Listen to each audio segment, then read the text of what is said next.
I think that as humans we suffer from a conflation between body and mind that can be very dangerous at times, and there is something very soothing about knowing that the pain is about to end, but the danger is to not understand how to make it stop.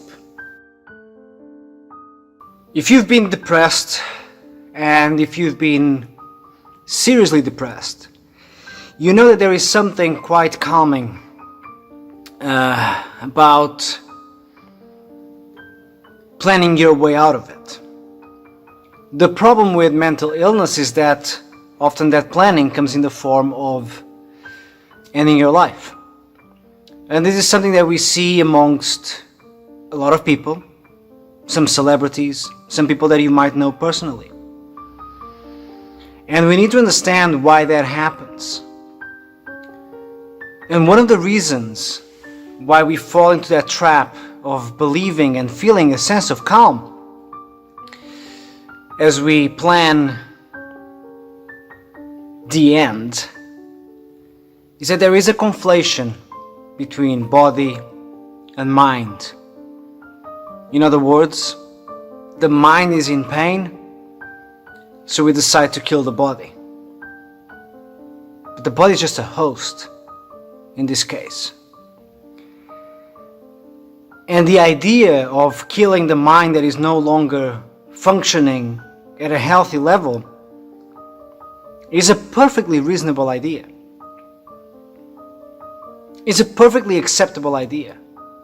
Yes, you should end that mind, that mindset, that approach to life that it's leading you down this path. But your body is just a host, it's just a carrier. So what do? You destroy the mind in the proactive way, meaning you destroy it to rebuild it. And so, my own personal journey led me there. I initially also made the conflation between body and mind, and then realized that, no, hold on, my body is not sick, it's not ill, my mind is. So I either heal it or I kill it. But the thing about the mind is that it can't cease to exist. So as you destroy the patterns and the programming that led you to where you were, the mind doesn't stop to exist. So its death is as metaphysical as it gets. And then suddenly here you are with the possibility to start again.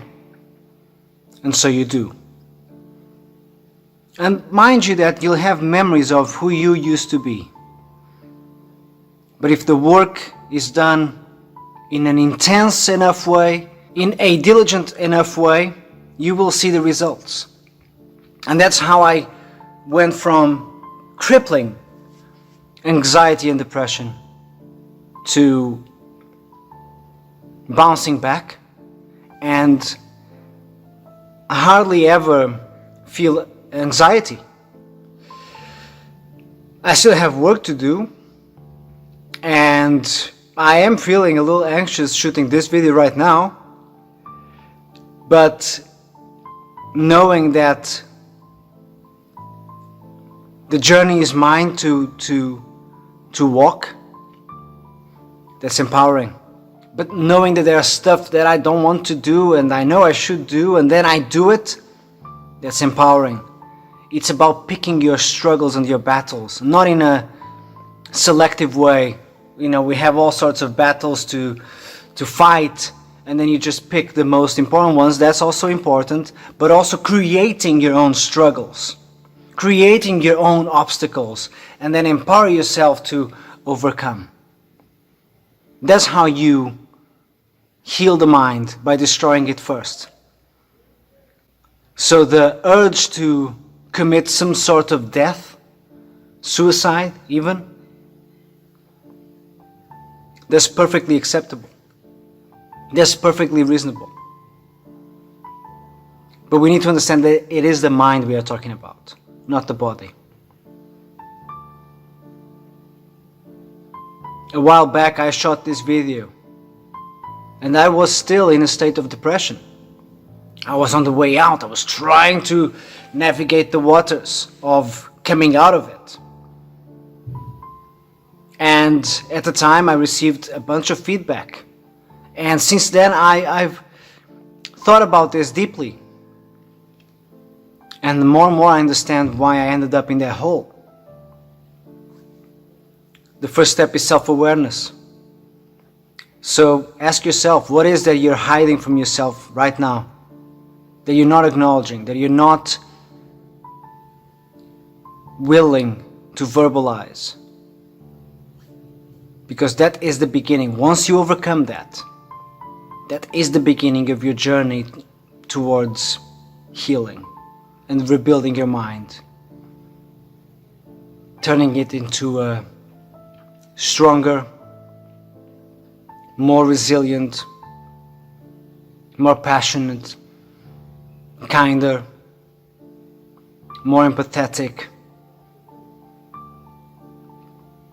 Pain is the journey. You don't get to escape that. Just keep on walking.